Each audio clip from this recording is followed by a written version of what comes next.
What if the tiny copper disc you dropped into a jar last month holds a secret worth more than its weight in metal?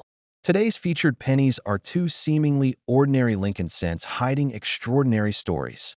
One born in 1983 during a dramatic shift in U.S. coinage, and its counterpart struck in 1997 when subtle minting quirks created a handful of prized rarities. If you've ever assumed a penny is just a penny, get ready to see why collectors prize these issues above their face value and why you might want to double-check that change jar tonight.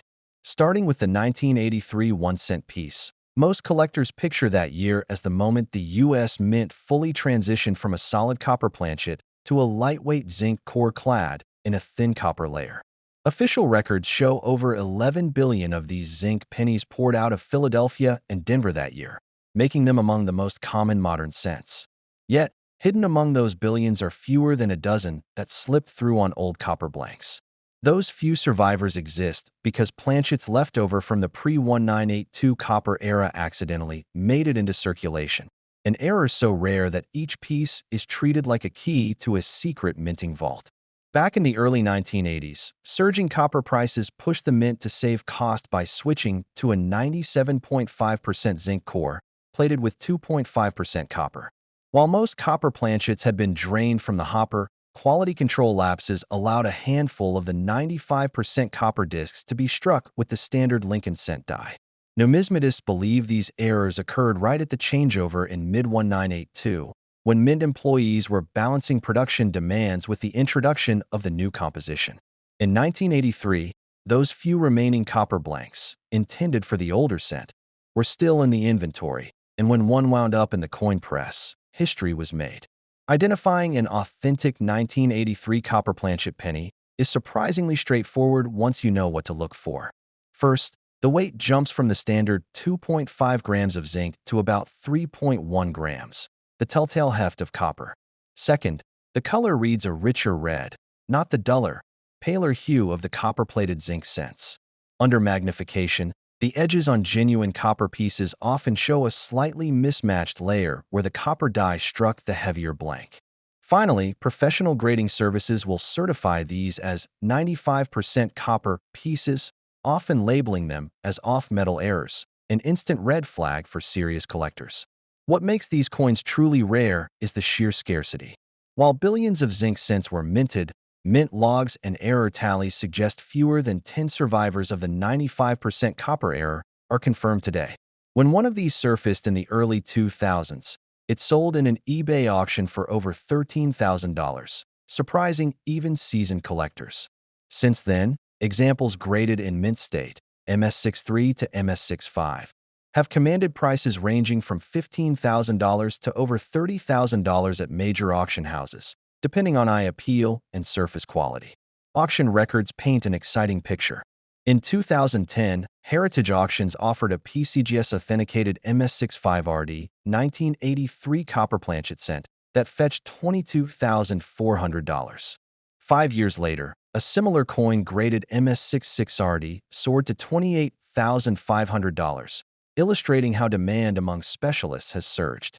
Even lower-grade certified pieces occasionally break 5 figures, thanks to the error status as the holy grail of modern Lincoln cents. Compared with common mint errors, like off-center or clipped planchets, this one stands in a league of its own because it involves the use of the wrong metal entirely. Beyond the numbers, the backstories make these coins even more intriguing. One of the first discovered was pulled by a mail carrier who spotted a heavier penny in his change. He kept it in his desk until a local dealer tested its weight, sparking a feeding frenzy among area collectors. Another surfaced inside a coin-sorting machine at a small bank in rural Ohio, leading a teller to nearly discard it before a customer with a keen eye recognized the unusual weight. These chance discoveries underscore how easily such rarities can slip back into circulation, then vanish forever when someone doesn't recognize their value. Condition plays a massive role in determining what a 1983 copper planchet cent will fetch. A well-worn example showing heavy bag marks or light corrosion might still sell for $10,000, simply because any certified copper planchet penny is the prize of a modern cent collection. On the high end, flawless specimens graded MS66RD or better can blow past $30,000. By contrast, the run-of-the-mill zinc pennies, even in pristine mint state, rarely edge past $20. Most in uncirculated condition trade between $1 and $5. That gap highlights how a single metal change transforms an everyday coin into a numismatic unicorn. As we wrap up our look at the 1983 Lincoln cent era, keep your eyes peeled for that heavier-feeling penny next time. In our next segment, we'll explore the 1997 Lincoln cent, another apparently common issue that hides surprises of its own. If you thought this first story was wild, the next one brings a mix of mint-mark shifts and doubling errors that has specialists buzzing. Stay tuned. Shifting gears to our second treasure, let's talk about the 1997 Lincoln cent and why a coin struck in what most people assume is routine production has become a magnet for specialist collectors. On its face, this penny carries the same portrait of Honest Abe designers have used since 1909. Yet in 1997, a handful of coins emerged bearing a dramatic doubling of the date and Liberty motto, transforming an everyday cent into a sought-after mint error. In the late 1990s, the U.S. Mint was humming along at full tilt, striking billions of zinc-core Lincoln cents plated in copper. By then, collectors were already sniffing out varieties from previous decades: 1969's Doubled Die, 1972's re-punched mint mark, but most eyes skimmed right past the 1997 date. It wasn't until 2006 that researchers at the major grading services formally identified examples where the word Liberty and the date, 1997, showed clear, sideways doubling. Those early finds sparked fresh excitement because they proved errors still slip through quality control even in modern machine-paced minting. Spotting an authentic 1997 Doubled Die Obverse penny isn't rocket science once you know what to watch for. Under good light or a 5x loop, the date and the letters Liberty appear stamped twice, offset by a hair's breadth, almost like seeing a ghost image. On some specimens, the doubling also touches the word "In God We Trust," though it's less pronounced there. The rest of the design, Lincoln's bust, the wheat stalks on the reverse, remains crisp and singular, making the doubled elements leap right out. Weigh it, and you'll get the same 2.5 grams as any other 1997 zinc core cent, so the giveaway is strictly visual. Even though the doubling error is easy to recognize, genuine survivors are surprisingly scarce.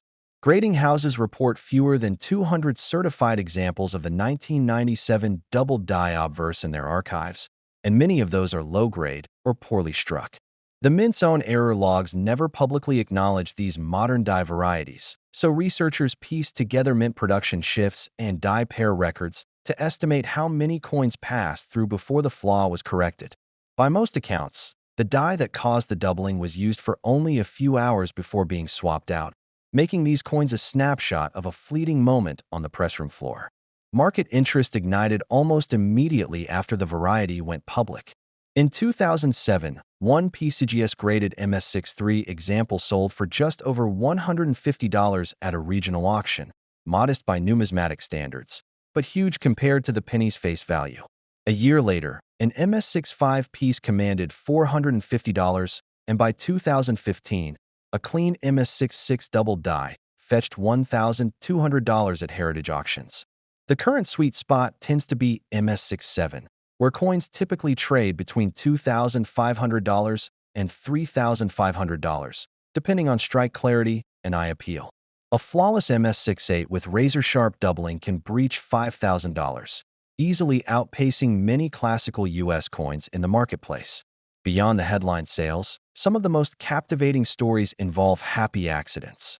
One collector in Michigan found an unsearched roll of 1997 pennies at a bank teller's window and, on a whim, inspected the first 10 coins under a loop.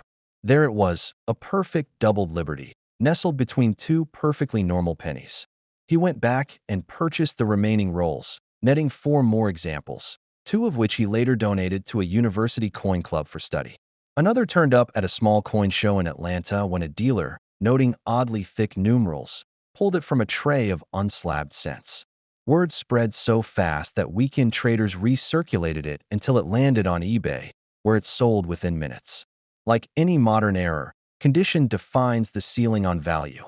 A worn, circulated doubled die penny with muted doubling and surface marks might still command $50 to $100 among variety specialists.